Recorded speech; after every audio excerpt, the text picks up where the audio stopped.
This is Killer Innovations, a show about ideas, creativity, and how you can innovate. Welcome to the Innovator's Garage, where you learn to create your next game-changing killer innovation. Welcome to this week's Killer Innovations, a show about creativity, innovation, design. I'm your host, Phil McKinney. We are back live in the studio this week. I've been, the last 3 weeks, we've been playing pre-recorded shows. I've been on the road traveling, just got back. Most recently, I just got back from Poland on Friday. So I'll share a little bit about that in the fourth segment, about what I was doing there, what's going on in Poland from the startup communities, entrepreneurs that are there, but also some pretty interesting things going on with the kids there and the activities that we did with a Coder Dojo in Warsaw, Poland last week. And that kind of feeds into this week's guest. This week's guest is not one that we traditionally have had in the past. We've had everybody from Vint Cerf, who's the inventor of the internet, on this show. We've had Sir Tim Berners-Lee, the inventor of the World Wide Web, on this show. Bob Metcalfe, the inventor of Ethernet's been on this show. But I have to say that today's guest is by far the youngest guest I've ever had on this show in the 12 years that we've been doing the show. So actually, interestingly enough, this show is older than the guest, which is to say one thing, right?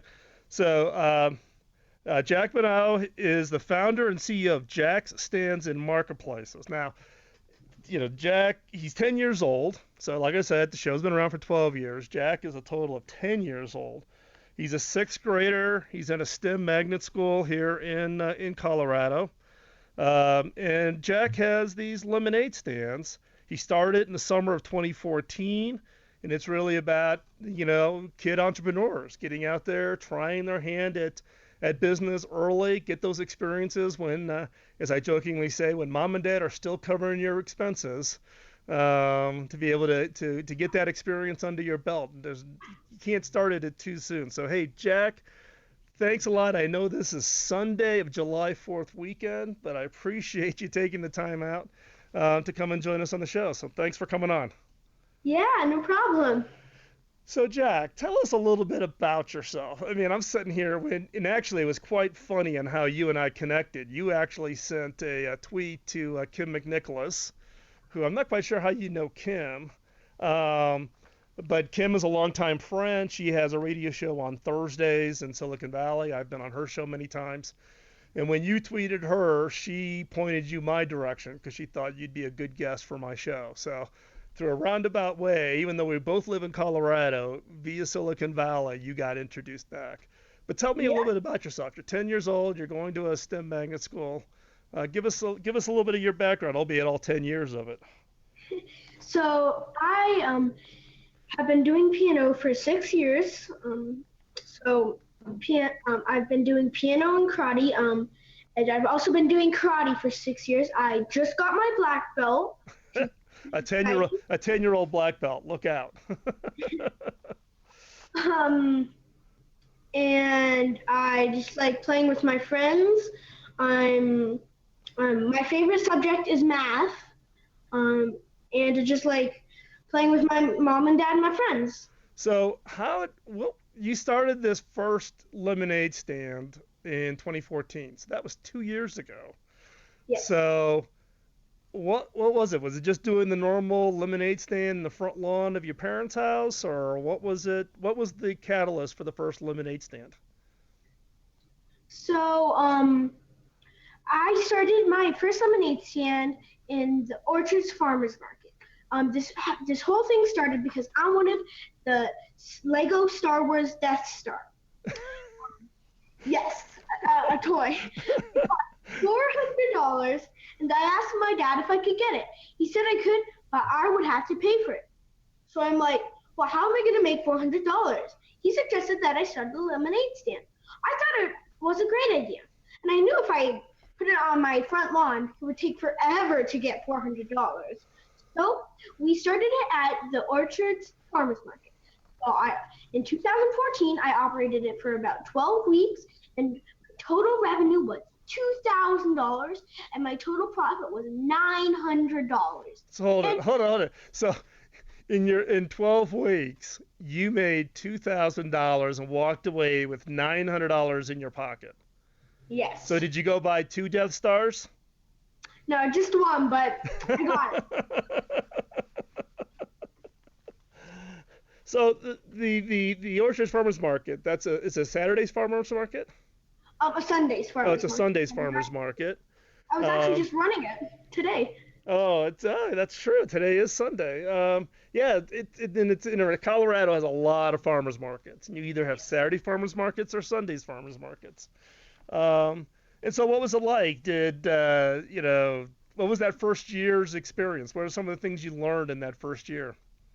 Well, it was just so fun, and I got a lot of valuable experiences from it. I learned about entrepreneurship. I learned about financial literacy and business. I gained social skills and life skills. I got to greet customers. I got to serve customers. I just broke out of the shy shell that I was in. Well, I can definitely tell you're not shy anymore. When you first started out, is it you just simply set a table there, write your name on a poster board? How was the whole process of getting from the idea that your dad challenged you with in order to start the lemonades so you could make the money for your game to actually doing it that first Sunday? What was kind of that process that you went through to get from idea to that first Sunday you were up and running? So actually, my dad gave me seed money of about $1,000, and we built a stand together, and my dad created a profit and loss statement so we could actually go through and actually figure out how much money I actually made. We got all the proper health permits, all the licenses, sales tax licenses, and then we applied for the farmers market and got in. So what was was there any big surprises during that whole process from the time of going through the idea? Because it sounds like, you had to, you got to get your health permit, you got to get a sales tax permit.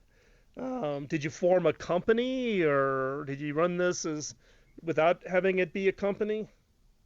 Well, it was sole proprietorship. Okay. But we knew we had to get the health permits and the licenses. So no big surprises, but.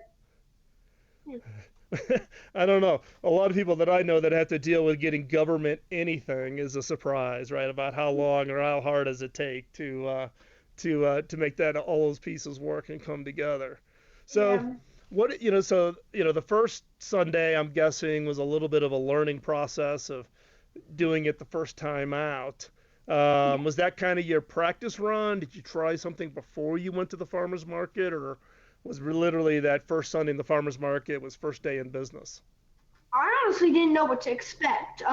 So my dad just told me, Jack, just sit behind the stand and reach out to the customer to bring them in. So I just started doing that. It was a little tough getting me going just because I was an 8-year-old and was pretty shy, but I started. And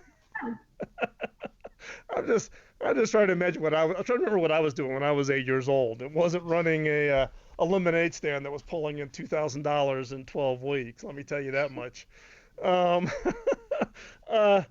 So did it get easier then in the subsequent weeks? Because then you kind of knew what to expect? Yeah, it got much easier because I could just set up without my dad having to barely tell me anything. I could just start selling the lemonade, make a good profit. So how many hours are you open then at the farmer's market? What are your hours on a typical Sunday? So I have 6 locations, and I have 2 at Southwest Plaza Mall, which are running all the time, and I have 4 other farmers markets. The Broomfield Farmers Market, which is Tuesdays, 4 to 7. Louisville is Saturdays, 9 to 1 a.m. Sundays, Orchards 9 to 2, and then the Erie, which is 5 to 8 p.m. Okay, well, we're going to take a quick break here. We're going to hop off to a commercial break, but we got to come back. We're going to pick up our conversation with Jack Minot talking about his 6 locations. We've got a lemonade mogul here who started at 7 and is going to corner the lemonade market. So don't go anywhere. We're going to be right back. You're listening to Killer Innovations on the BizTalk Radio Network. I'm your host, Phil McKinney. Stay right there. You're not going to want to miss the rest of this conversation.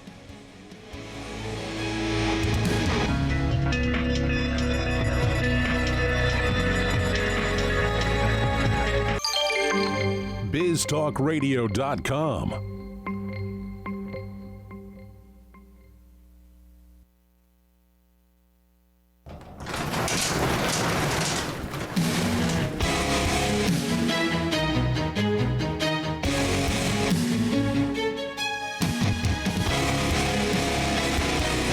This is Killer Innovations, a show about ideas, creativity, and how you can innovate.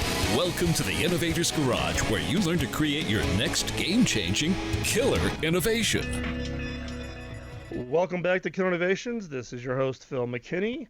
This is a show about creativity, innovation, and design. We've had a lot of different guests over the 12 years of this show being a weekly. A lot of guests, as I said as we came into the first segment. This, however, has to be the youngest guest I've ever had.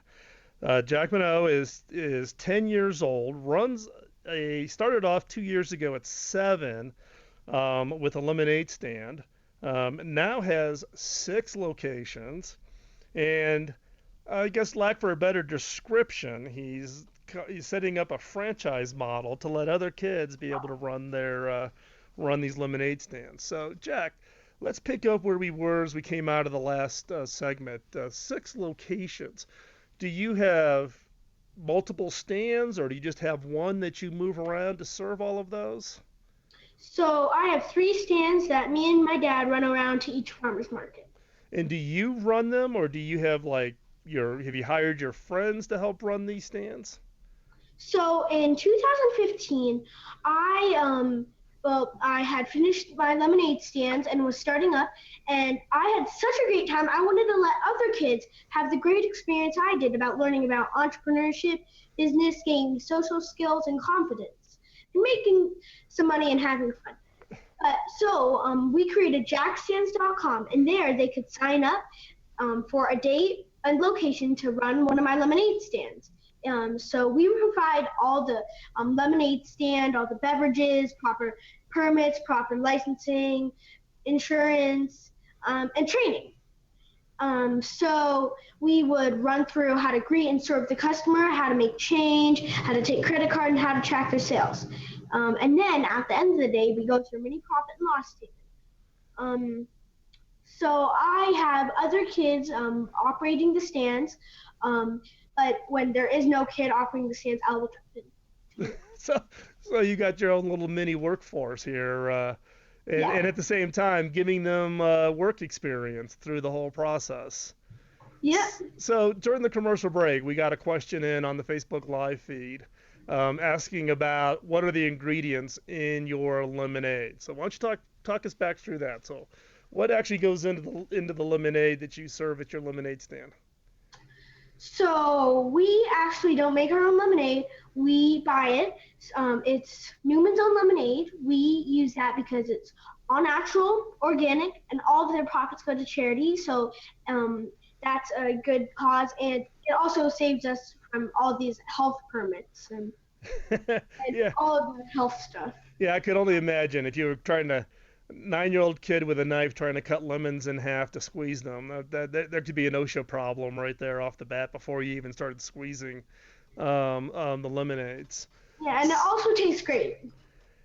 Yeah, actually, and Newman's is Paul Newman was always famous for the Newman's lemonade, which now the Newman's brand is all run by his daughter. And they always had a big program of donating all the profits to charity for Newman's popcorn and Newman's salad dressing, and now you're part of the whole equation with Newman's lemonade and Jack's lemonade stand.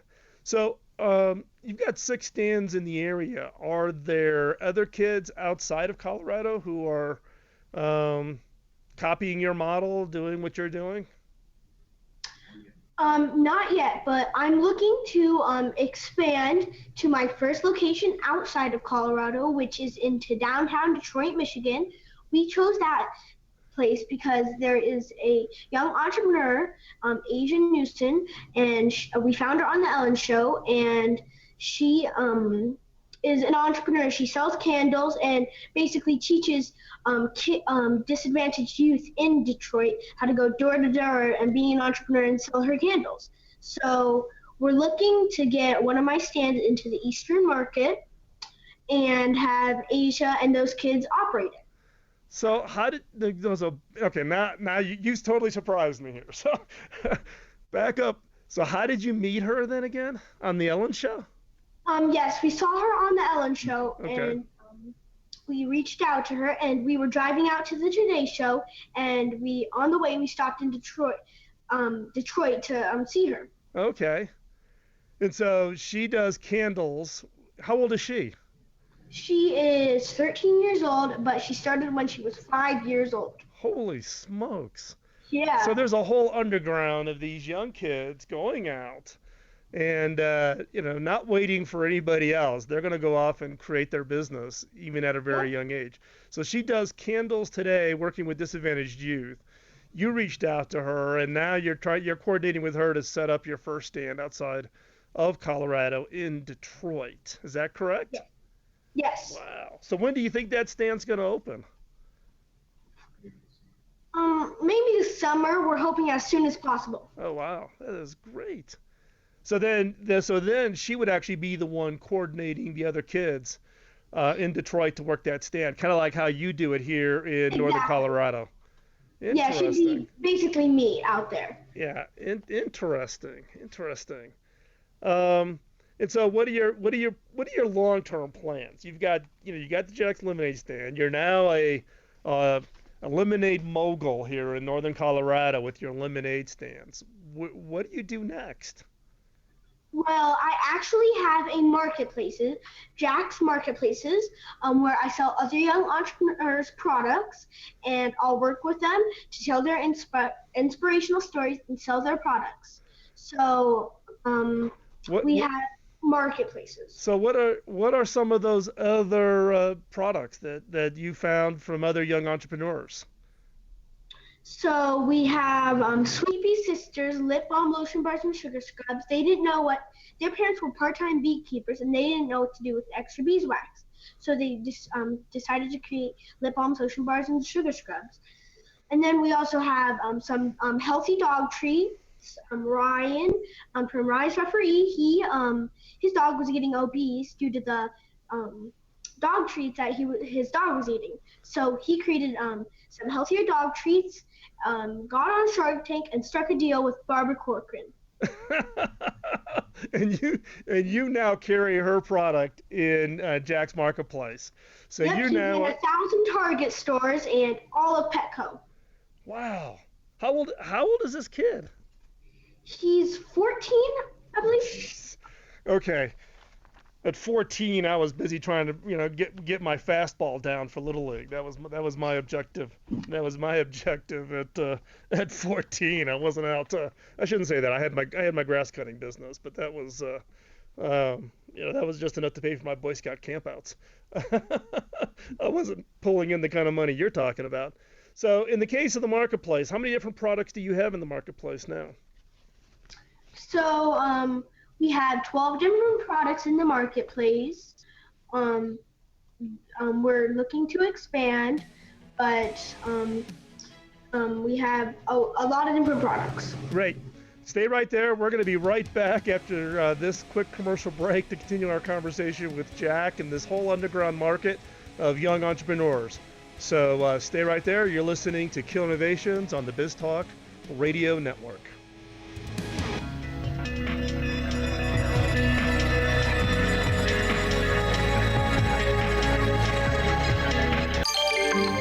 BizTalkRadio.com.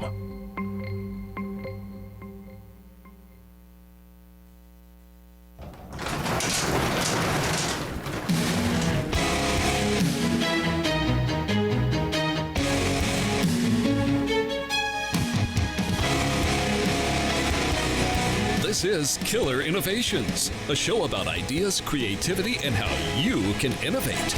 Welcome to the Innovator's Garage, where you learn to create your next game-changing killer innovation. Before we jump back into the show, I want to thank our sponsor today. Now, you're probably saying, now hold on here, Phil. You've been doing this show for 12 years, and you've never had a sponsor. And you'd be absolutely correct, but I'll explain why in a minute. A common ask that I get from innovators is how to take that idea and turn it into something real, make it real.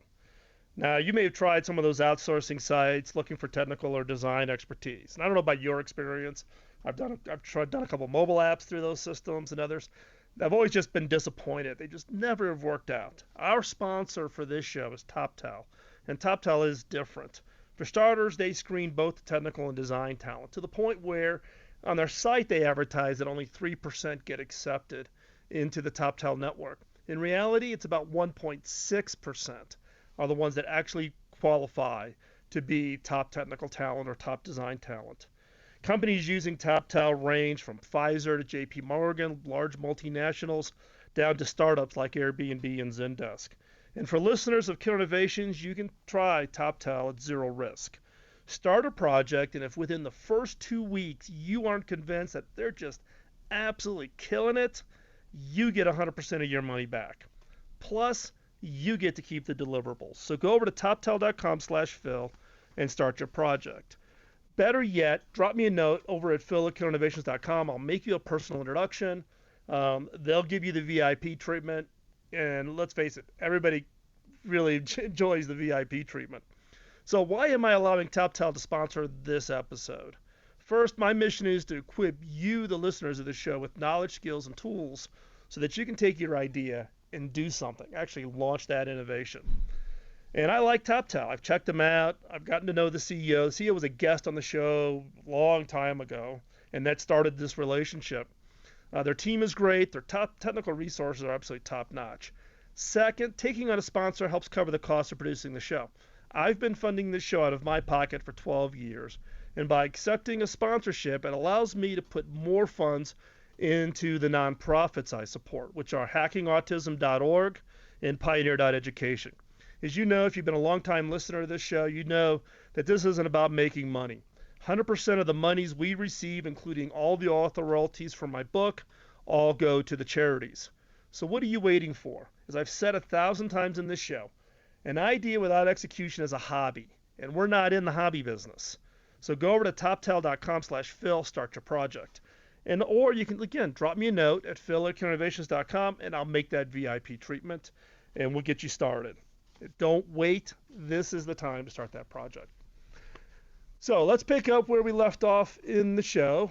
As I said at the top of the show, I've got my youngest guest I've ever had on this show, but one that I can honestly say has been one of the better interviews I've had in a long time.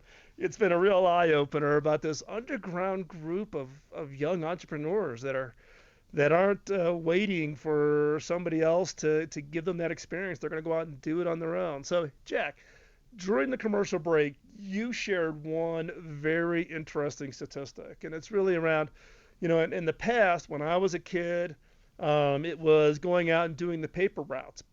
But yes, there aren't paper routes anymore.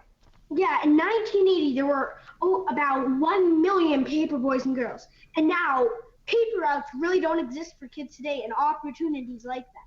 So yeah, because the paper routes were always for the younger kids, right? Because you had to be over 14 at some point. In some states, it's over 15 to work in a restaurant like a McDonald's or whatever. But for the really young kids, it was always, the paper routes or flyer deliveries, but nobody does flyers anymore. Everybody does everything by email or social media. The digitization of today has kind of taken up.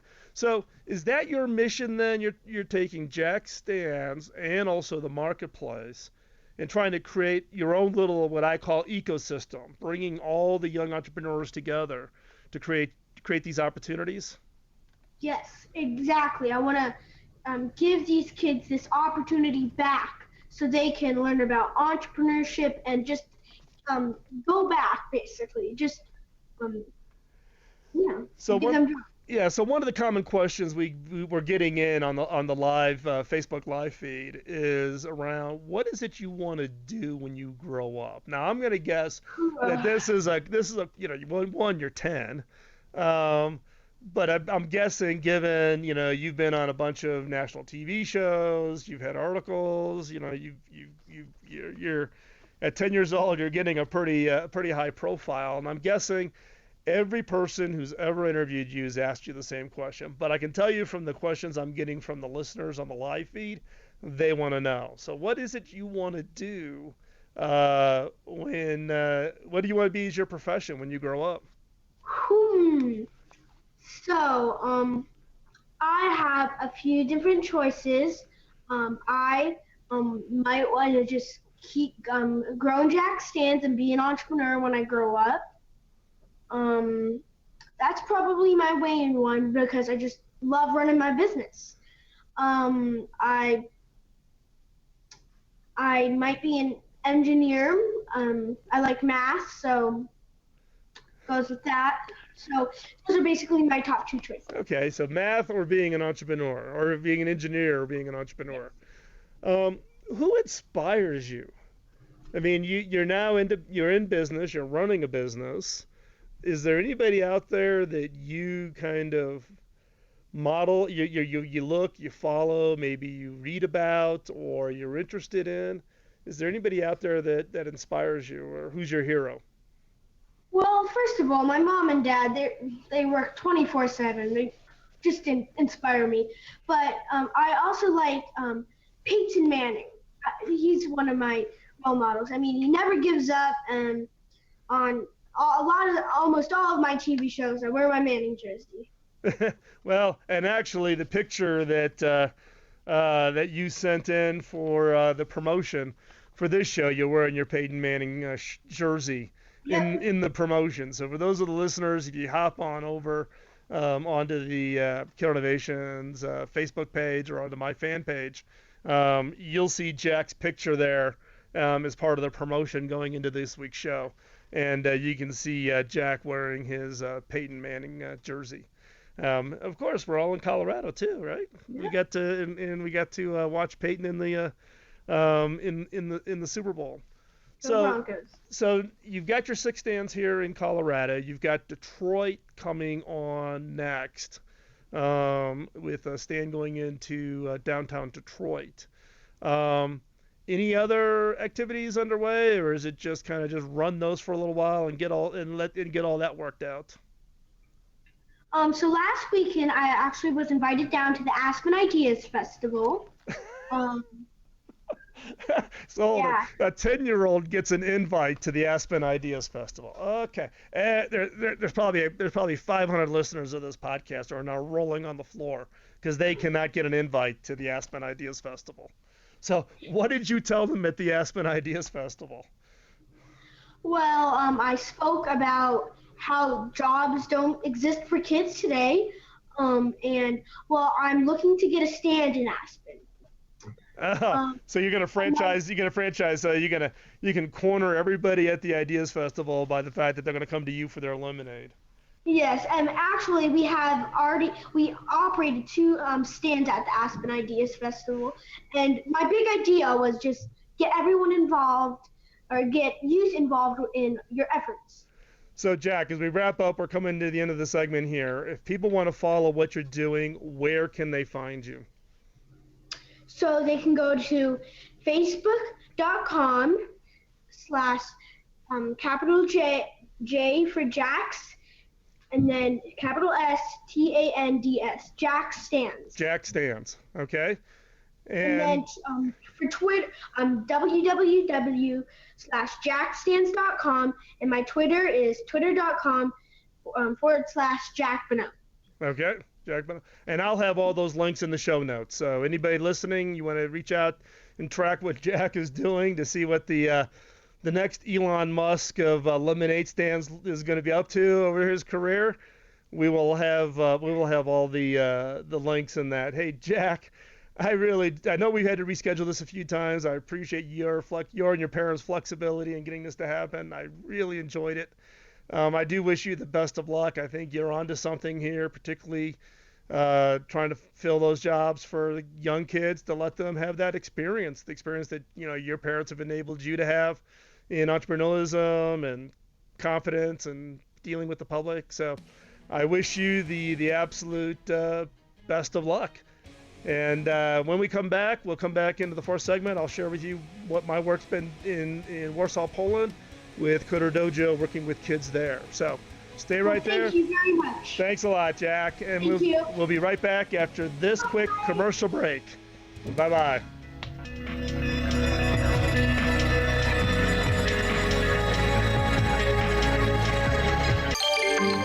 BizTalkRadio.com.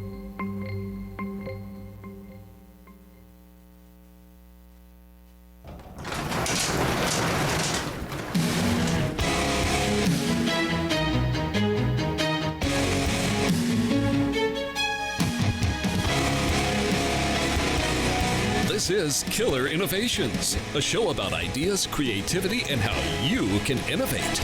Welcome to the Innovator's Garage, where you learn to create your next game-changing killer innovation.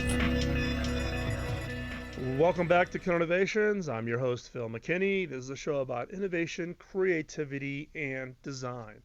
In this week's episode, we've just spent, the 3/4 of the show with Jack Bonneau from Jack Stands. A 10-year-old entrepreneur who basically started off with the desire to raise $450 so he could buy a Lego Mindstorm game that he wanted.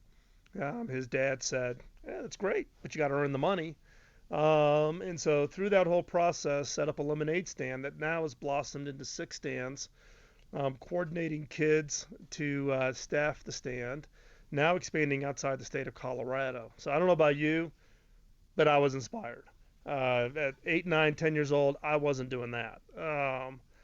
But what we're seeing here is really this whole need to really spark or find that spark within the youth. The marketplace, the economy is changing. We're coming off of historically what I refer to as the information or knowledge economy.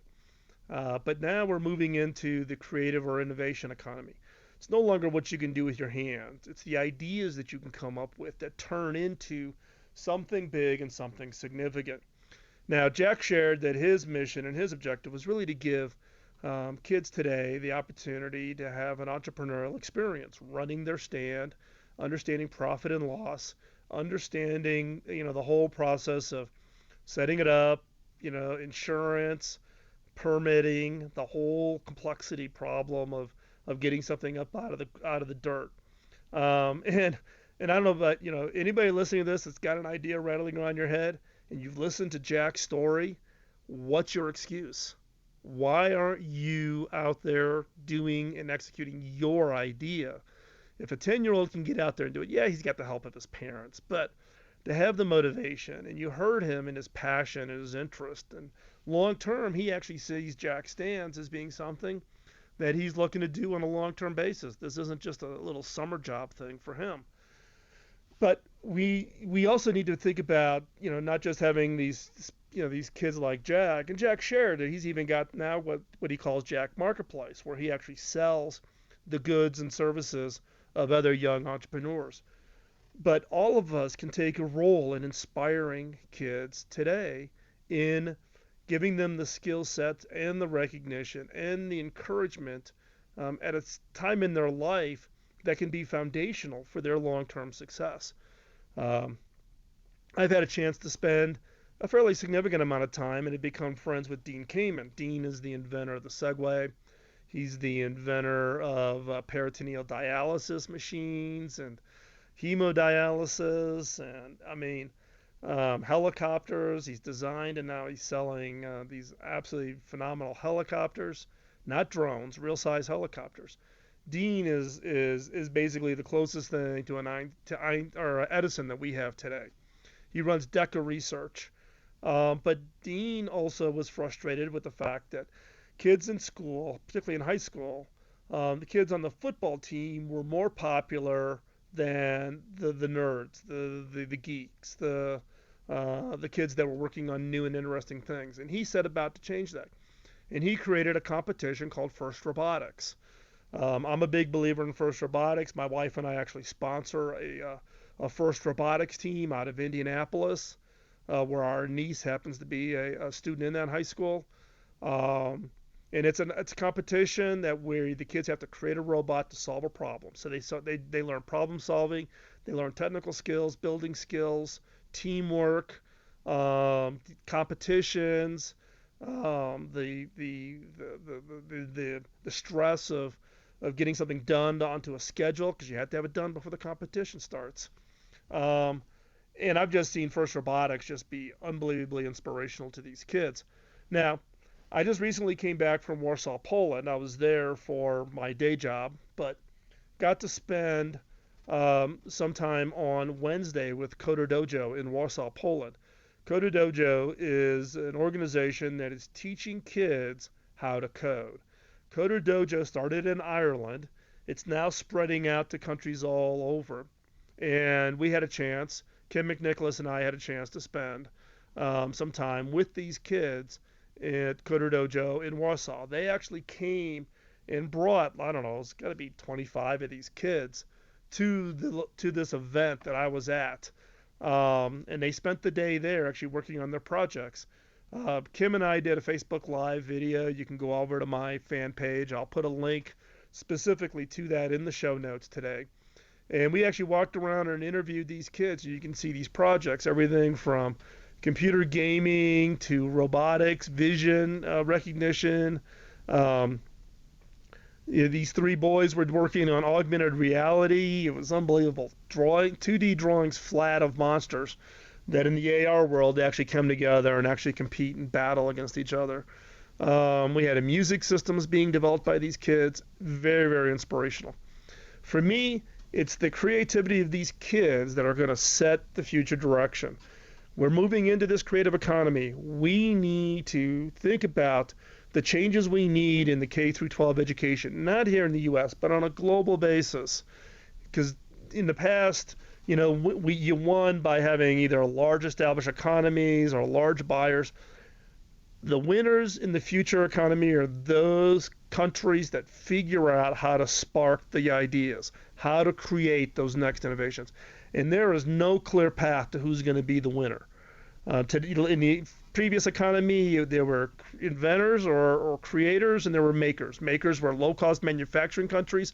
Creators were the ones that were doing maybe design or the hardware or whatever. In this case, in the creative economy, every country has a fair shot at who is going to become the leader in this case. So we need to take that bull by the horns, think about K through 12 education, think about how we spark the creativity of our own kids, or in my case, my grandkids. What is it that we need really to change and transform this future?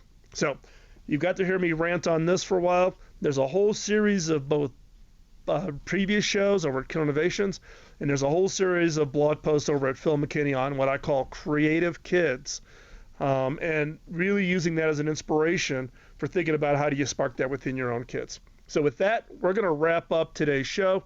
Greatly appreciate you sticking with us. Hope you enjoyed the interview with Jack. Don't go anywhere. We're going to be back next week with another live show, and we'll share with you. Go over and check out the show notes, killinnovations.com. Don't forget, subscribe over at iTunes. Leave us a rating on iTunes. That is very, very important for us. It helps us increase the ratings and get more visibility. So with that, we'll talk to you next week. Bye-bye.